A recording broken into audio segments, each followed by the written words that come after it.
plus le raisin va mûrir et plus on va se faire attaquer des grappes, quoi.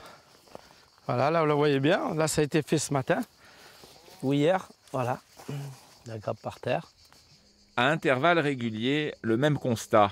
Sur plusieurs pieds de vigne, il ne reste plus que la rafle, soit la grappe sans ses grains. Les sangliers ont tout raflé. Sitôt dans la saison, à un mois des vendanges, c'est plutôt rare. Ça devient vraiment préoccupant, quoi.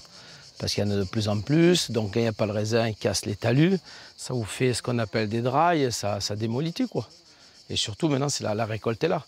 Cette année, il n'y a pas d'eau dans les vallons, et donc ils vont venir manger du raisin pour avoir un petit peu d'eau et puis se nourrir.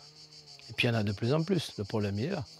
Alors Jo Sergi a décidé de sortir les grands moyens, des piquets et du grillage. Il a décidé de clôturer toutes ses parcelles, un travail titanesque à flanc de colline. Ouais, Julien, on va commencer par là. Vigneron depuis 30 ans à Belley, Jo ne pensait pas devoir prendre un jour une mesure si radicale. L'année dernière, on a perdu à peu près 15%. 15%, on n'a pas eu d'eau. Là, cette année, ça va être catastrophique. Vous voyez, le 1er août, il commence à attaquer, quoi.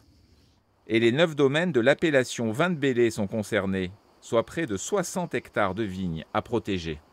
Un sanglier, il peut manger jusqu'à 10 kg de raisin. Donc s'il est tout seul, à la limite, c'est pas très grave. Mais quand ils viennent en groupe, et souvent c'est le cas, les dégâts économiques peuvent être considérables. Oui. Karine Dalmasso est en train de recenser les dégâts sur l'ensemble des vignobles. S'ils sont trop importants, elle demandera l'intervention des chasseurs et l'organisation de battues.